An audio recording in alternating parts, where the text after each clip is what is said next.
Chapter 7 Sisterly Bonding. The following night. I'm not going! Windy Whistles proclaimed, holding onto her full like a lifeline. One whole night? Who thought this would be a good idea? You did, Bo Hothoof deadpanned. What's wrong? Windy was backed up in the corner of the living room, like a cornered cat. She was even hissing a little.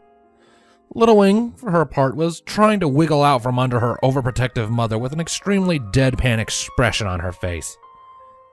We haven't been apart since she came home. I won't leave her now, Windy stated in a slight panic. My fool needs me. She has to come with us or I stay here. That would defeat the whole point, dear. But she'll be so lost without me. Little Wing rolled her eyes. Sure, she was incredibly nervous about being left with Rainbow Dash for the night. However, that was being overwritten by her mother's sheer silliness. Any pony would think she'd vanished the moment Windy Whistles left the house. Unfortunately for Little Wing, she would just have to wait for her father to calm her mother down. Honey, it'll be fine, Bo assured his wife, slowly approaching the cornered mare. You were just like this when Rainbow Dash moved to Ponyville, and look how that turned out. Rainbow Dash was a grown mare. Any pony who saw you that day would have thought otherwise, Bo remarked, earning a glare in response. Look, Dash can handle Little Wing for one single night. It will be fine. Besides, it's this or Rainbow Dash and Little Wing remaining aloof. Windy Whistles was silent for a few moments, conflict visible on her features. Then she gave a defeated sigh.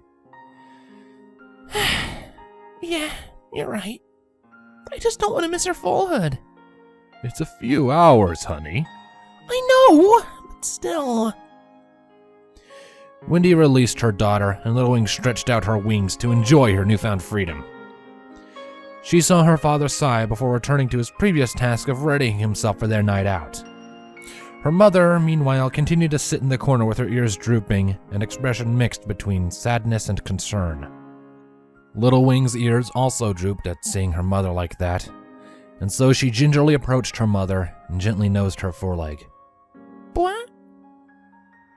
Windy looked over at Little Wing, a smile forming on her face. Oh, you do love that sound, don't you? Windy giggled, nuzzling her daughter on the head. Mummy's all right. I'm sorry if I scared you.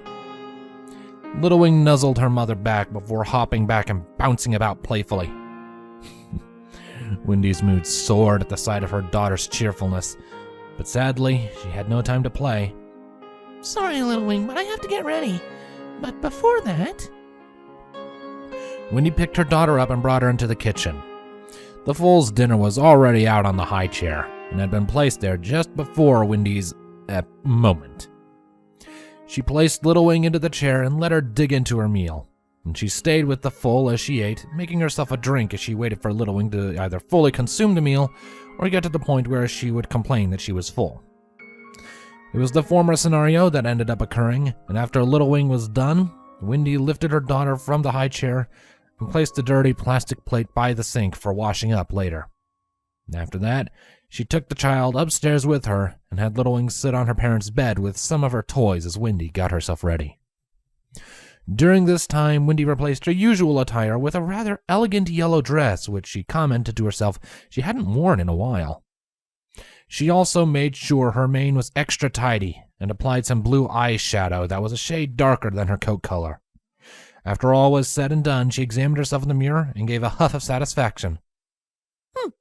Well, what do you think? Windy asked Little Wing as she turned to her daughter. Little Wing gave a gurgle of approval, clapping her hooves together. I thought it was good, Windy responded happily, before leaning against the bed near Little Wing. You know, when you're older, I'll take you out to buy a dress you truly love. Rainbow Dash never cared for such things. It's the one thing we never got to do together. Little Wing tilted her head, and her mother briefly was lost in thought.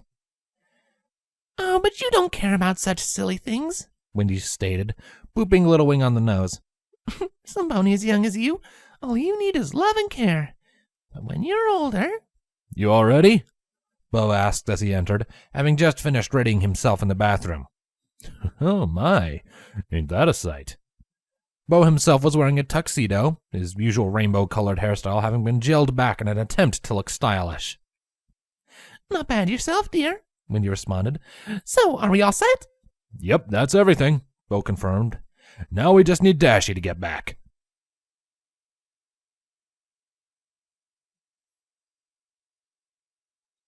Rainbow Dash closed her locker in the changing room, the two other occupants being Captain Spitfire and Fleetfoot. She was due to stay one more day in Cloudsdale for some extra training, and then she was to return to Ponyville the day after that. Of course, before she got to that, she was expected to perform a certain task that night, a task which Rainbow Dash had been left rather unsure about. Yo, Crash! Spitfire shouted from across the changing room. You just going to stare at your locker all day, or are you going to get a move on? Rainbow Dash groaned, turning away from her locker and all the Wonderbolts-related equipment within. She then began to walk towards the room's exit, though her distraction remained quite obvious. Are you okay, Rainbow Dash? Fleetfoot asked. You seem kinda distant. What? Rainbow responded absent-mindedly before her brain caught up. Oh, right, yeah. I'm fine. Just ready to get some sleep, you know? Sleep? Ha! Spitfire scoffed. If you think an infant will let you sleep, you've got another thing coming. It was in that moment that Rainbow Dash had flashbacks to a small yet powerful alicorn filly and her sleep-deprived parents. Even if it was a year previously, a zombified shining armor was hard to forget. You'll be fine, Spitfire then added, slapping Rainbow across the back. But I do expect a full report in the morning. Rainbow rolled her eyes. Whatever you say, boss. With that, Rainbow left the changing room and the building entirely. That was followed by a gentle and quiet flight over to her parents' house. She always greatly enjoyed flying through Cloudsdale. Ponyville was great, and she even fought for it in the Equestria Games, but Cloudsdale was and always would be her home. Her enjoyment that time around was diminished, however, by a small little blue ball of fur that dominated Rainbow Dash's mind. A few weeks ago, she just randomly showed up in her life like one of Discord's random creations, and she still didn't really know what to make of her. Sure, the filly needed a family. Great, her parents had been kind enough to give her that family. Fantastic, they did the right thing. Yet, Rainbow Dash was quite unnerved by it all. Hey, watch it! One Pegasus angrily shouted as he narrowly avoided an oblivious Rainbow, the Cyan Mare only just catching on as to what happened. Sorry, she shouted back after the stallion, though he gave no answer. Rainbow sighed and then moved on to continue her journey. Was it all because she now had a little sister out of nowhere? It had been so out of the blue. Her parents had given her no warning. Beyond that, Rainbow already had a little sister who she cared greatly for. Scootaloo was great. She was everything she wanted from a little sister. This little wing was a complete unknown. She just tried to forget about her when she had returned to Ponyville, not mentioning her to any pony and asking Scootaloo to do the same, though she was certain she had told the other Cutie Mark Crusaders in the end. Even as she tried to forget the foal, she just couldn't. It was obvious she was there to stay. She just wasn't sure how to proceed from there. Gah! My family's so damn complicated! Rainbow shouted out at the top of her lungs, earning a few odd looks from some nearby ponies. Rainbow could see her parents' house by then, and so, after composing herself, she flew downwards until she landed directly on their front doorstep. Taking in a deep breath, she then proceeded to knock on the front door and wait for it to open up. That only took a moment or two, and soon she was met with the faces of her mother and father, as well as that of Little Wing poking out from between their legs. Dashy! Wendy greeted happily, hugging her daughter. Oh, so glad you could come. Yeah, well, you did ask, Rainbow muttered. Well, we need to be going now, Bo stated while ushering his wife out of the door, eager to put the plan into motion before his wife had another incident. Time's wasting. Wait, Rainbow protested. I mean, is there anything I need to know? Windy resisted against her husband for a moment, looking back at Rainbow as they exited through the door. Don't feed her any cookies, don't let her go to bed too late, and be responsible. Alright, I think I can do that. I think. Windy finally broke away from Bo and leaned down to kiss Little Wing on the forehead. Be good for your sister. Be the best fool ever for the best fool sitter ever. Little Wing looked between Rainbow Dash and their parents nervously, though she remained quiet. All right, be good, you two, Bo stated as he and Windy finally left the house, shutting the door behind them. And just like that, Rainbow Dash and Little Wing were alone together for the first time. Rainbow Dash looked down at Little Wing, who looked back with a tilted head. The older pony had the same confused expression that Little Wing had seen on her the previous 2 times they had met, and it did little to fill her with confidence. Right. So, what do you want to do? Little Wing didn't respond. Right. You can't talk. Rainbow Dash scuffed at the ground awkwardly. Well, I suppose I'll figure it out. Rainbow Dash picked Little Wing up and brought her into the living room, spotting the fool's toys within. She placed her adoptive little sister down by those toys before extracting herself a Daring Do novel and lying down on the sofa. Then, not even acknowledging Little Wing further, she began to read. Little Wing visibly wilted. She looked between her toys, picking up a Wonderbolt action figure in each hoof and examining them. She gave a quick thought as to what she wanted to play, but she couldn't find much motivation. She dropped both of the action figures back on the floor and sat in silence for a few moments.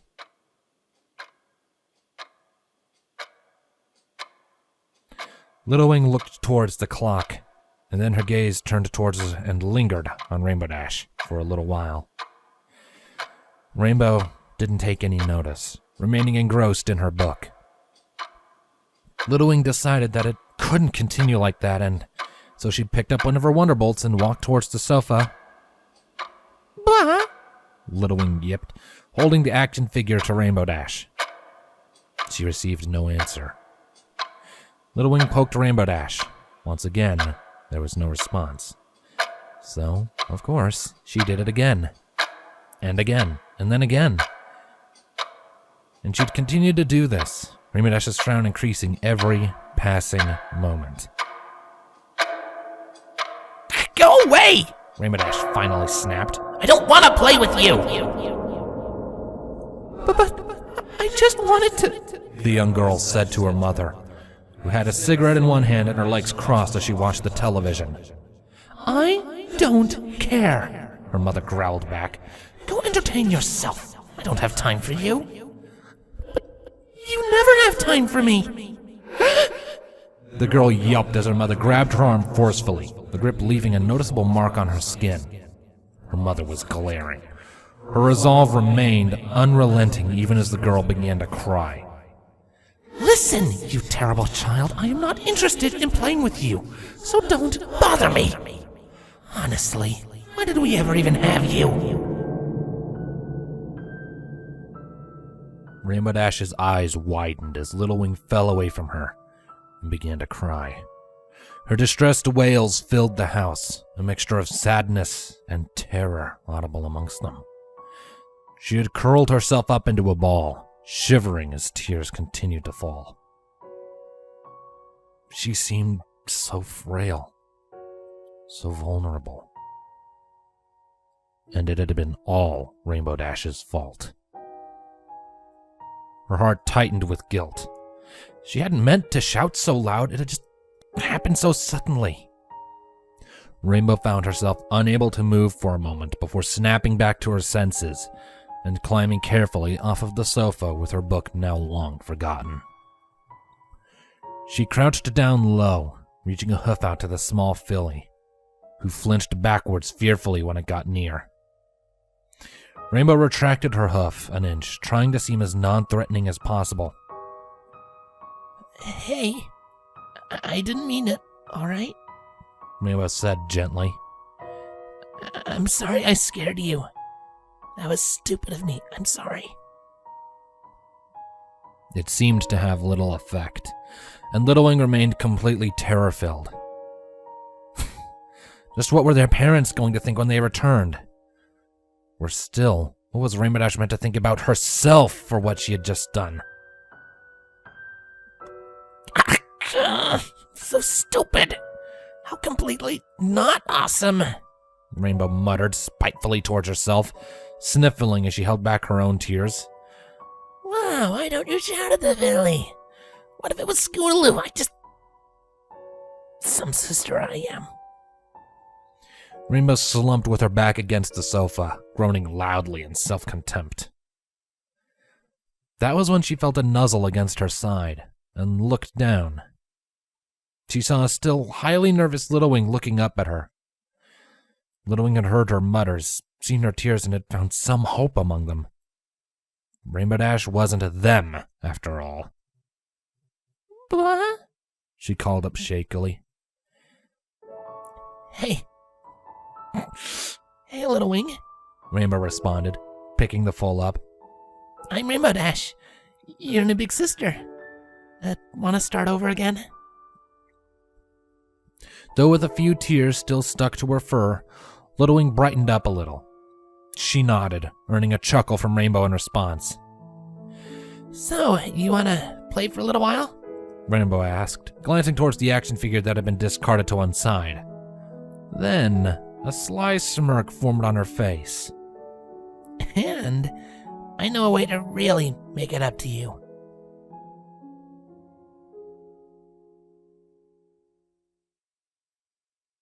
Windy and Bo laughed amongst themselves as they returned home. They had had a wonderful evening. Everything from the food to the atmosphere had been superb. But alas, the time had come for them to pay the bill and return home to their awaiting bed. As they approached the house, however, the laughs died down as they recalled the true purpose of the whole scenario. They could see a light still on in the living room, though it was a good sign that the house remained in one piece. Moving on through the front door, the couple walked gingerly on into the living room to see the scene that awaited them. They had not expected to find Rainbow Dash asleep in the middle of the floor, with Little Wing curled up next to her, and a jar of thoroughly demolished cookies sitting in one corner. Oh, that's right, Bo muttered to himself. Rainbow Dash knows all of our old hiding places for the cookie jar. The two found it in themselves to forgive both of their children in the end. After all, their plan couldn't have been more successful.